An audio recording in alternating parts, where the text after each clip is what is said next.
सभी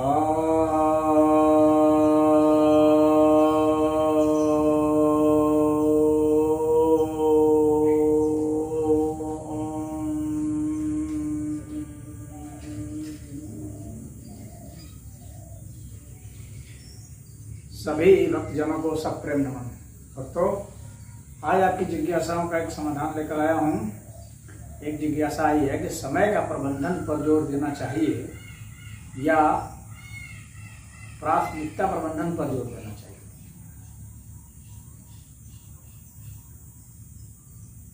समय का प्रबंधन मतलब टाइम मैनेजमेंट हुआ।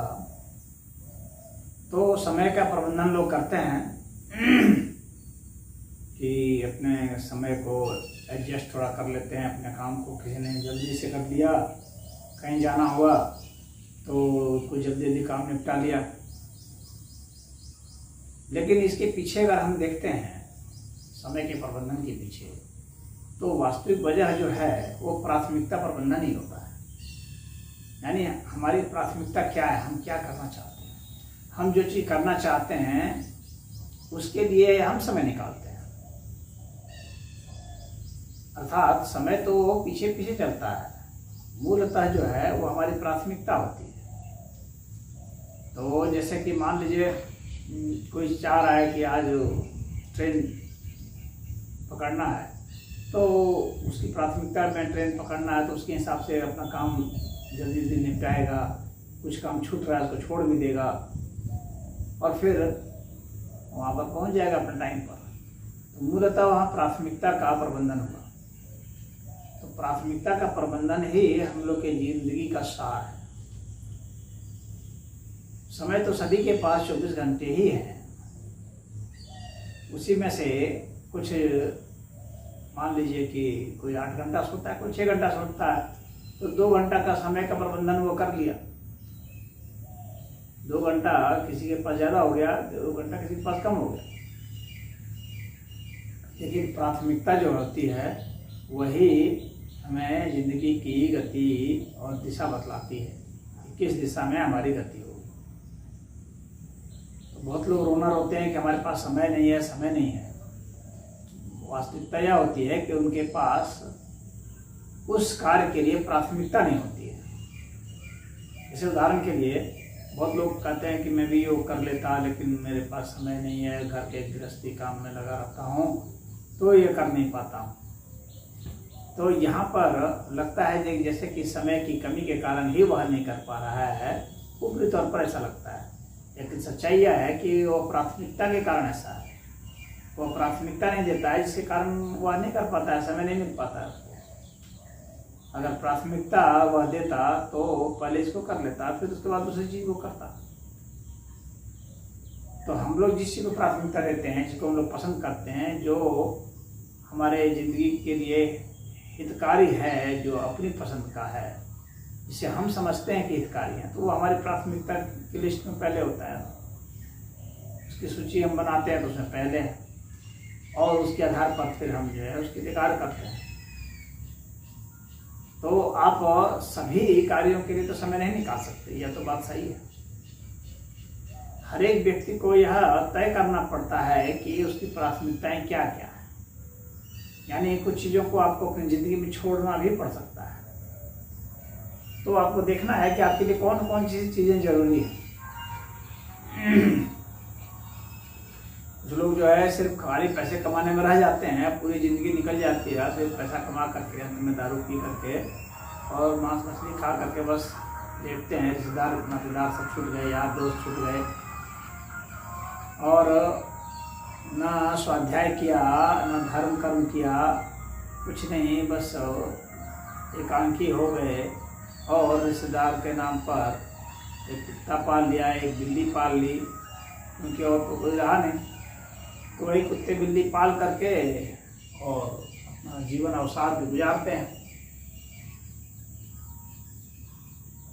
तो उनकी प्राथमिकता ऐसी रही है कि उन्होंने सोचा कि धन कमाना जरूरी था, तो धन कमाते रहे और ज़िंदगी गंवा बैठे। धन की आवश्यकता है अपनी जगह पर, लेकिन हमें एक पूरी लिस्ट बनानी पड़ती है प्राथमिकताओं की कि मुझे किन किन चीज़ों को प्राथमिकता देना है। अपने स्वास्थ्य के लिए भी कुछ करना है, अपने आध्यात्मिक जीवन के लिए भी कुछ करना है, अपने भौतिक जीवन के लिए भी कुछ करना है, अपने रिश्तेदारों नातेदारों यारों दोस्तों के लिए भी कुछ करना है, समाज के लिए भी कुछ करना है, देश के लिए भी कुछ करना है। तो ऐसी प्राथमिकता बना लेनी चाहिए और उसके हिसाब से जो है अपना समय का प्रबंधन कर लेना चाहिए। अगर एकांकी चलेंगे, सिर्फ किसी एक चीज़ के लिए सोचेंगे तो प्राथमिकता वही आएगा, तो समय उसी में खपत हो जाएगा। तो फिर आप फिर समय का प्रबंधन कैसे करेंगे? फिर तो मुश्किल हो जाता है। और जैसे जैसे आपकी उम्र बढ़ती है वैसे वैसे प्राथमिकताएं भी व्यक्ति की बदलती हैं और कर्म की गति भी बदलती है। जितनी क्षमता के साथ कोई 35-40 वर्ष की उम्र में काम करेगा, 25-30 वर्ष की उम्र में काम करेगा, उसी क्षमता के हिसाब से वह 50 में और 60 में और 70 में और 80 में नहीं कर पाएगा। तो बहुत लोग ऐसा सोचते हैं कि बाद में हम समय निकाल लेंगे जब हम पर्याप्त धन कमा लेंगे तो, लेकिन ऐसा नहीं होता है। उसके बाद उसके पास ऊर्जा ही नहीं रह जाती है कि जो समय है उसमें वह कोई गति कर सके, कोई क्रियाकलाप कर सके, ऐसा जो कि सार्थक क्रियाकलाप है। वह फिर वो क्या करता है, समय काटता है।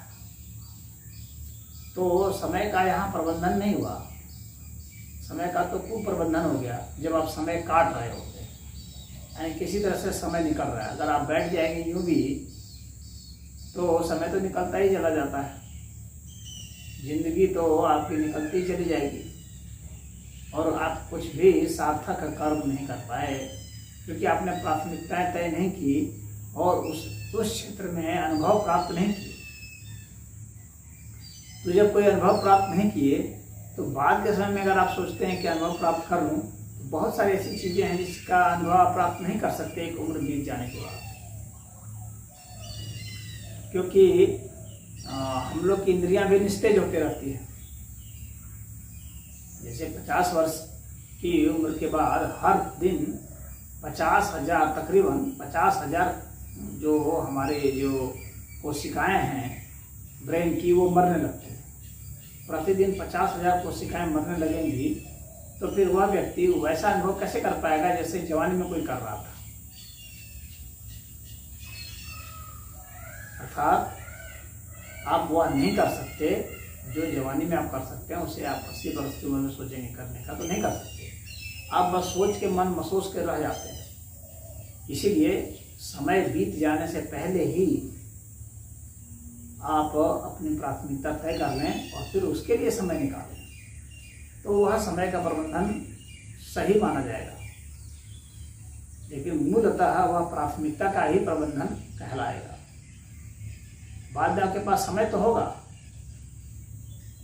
लेकिन आपके पास पर्याप्त सामर्थ्य नहीं होगी, बल नहीं होगा, वो स्मृति भी नहीं रहेगी, वो एकाग्रता भी नहीं रह सकती है। क्योंकि एकाग्रता भी हमारी भंग होने लगती है जब बहुत तरह के तनाव आते हैं, बहुत तरह की जिम्मेवारियां आ जाती हैं, तो एकाग्रता भी हमारी चुकने लगती है, चिड़चिड़ापन आने लगता है व्यक्ति में। तो यहाँ भी एक दिक्कत आती है। फिर एक व्यक्ति जब एक ही फील्ड में लगातार कोई काम किया है तो वहाँ से उसे उबन घुटन भी होने लगती है और उसमें वह ट्यून्ड हो जाने के कारण उसका शरीर और दिमाग उसमें ट्रेंड हो जाता है और वो दिमाग दूसरी तरफ मोड़ने में बहुत परेशानी भी होती है। दिमाग में लचीलापन नहीं रह जाता है। इसीलिए अगर आप देखेंगे तो मिलिट्री से जो लोग रिटायर हैं वो घर में भी एक तरह से हाफ मिलिट्री होते ही है। आधे मिलिट्री के जवान में घर पर भी होते हैं और वो काम को भी उसी ढर्रे पर करना चाहते हैं और उसके कारण जो है उनके संबंध उस हिसाब से नहीं बन पाते हैं, ना उस क्रियाकलाप को अंजाम दे पाते हैं। तो आदमी लगातार किसी कार्य को करते करते उसका माइंड और उसका बॉडी उसी हिसाब से एडजस्ट हो जाता है। तो इसीलिए प्राथमिकताएं बहुत जरूरी होती हैं कि आप अपनी प्राथमिकता को दें और इस तरह से अपने को लचीला बनाए रखें कि कैसी भी परिस्थितियाँ है तो आप एडजस्ट कर सकते हो। और जो महत्वपूर्ण समय है जिंदगी का उस समय में ही तो आप कर सकते हैं। यदि आप 80 वर्ष की उम्र में सोचेंगे कि मैं हिमालय एवरेस्ट शिखर पर चढ़ूँ तो बहुत ही कम चांस है कि आप चढ़ सकते हैं, क्योंकि सांस लेने की क्षमता भी आपकी वैसी नहीं रह जाएगी,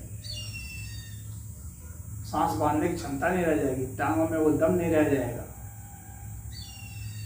आंखों में वो शक्ति नहीं रह जाती है, कान में वो शक्ति नहीं रह जाती, तो हमारी इंद्रियां शिथिल होने लगती है, क्षीण होने लगती है, ये क्रमशः धीरे धीरे मरने लगती है। तो इसके पहले कि हम उस स्थिति को प्राप्त हो जाएं, अपने प्राथमिकताओं के आधार पर अपने जीवन को हम धन्य कर लें, अन्यथा सिर्फ जो है समय काटने को मिलेगा और मृत्यु के दिन का इंतजार करते करते समय बीतेगा। अवसाद में बीतते हैं। बड़े बड़े जो सफल लोग हैं तथाकथित, उन लोगों ने अपने रिश्ते नाते गंवा बैठे, कुछ पैसे कमा लिए और अकेले में बैठ कर अवसादग्रस्त होकर के टीवी मोबाइल यही सब देख करके या कुछ हल्के फुल्के कुछ ग्रंथ वगैरह पढ़ लिए, टाइम काट लिए और फिर सो गए।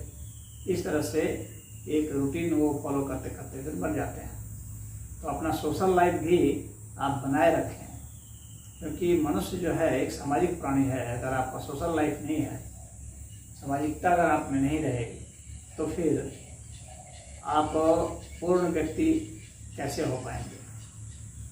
समाज के लिए आपने कुछ किया नहीं, समाज को आपने कुछ दिशा नहीं दी, समाज से आपने कुछ कराया नहीं, तो यह जो है आपको एकांगीपन में ले जाएगा और अवसादग्रस्त होकर के आप जिएंगे और मरेंगे भी।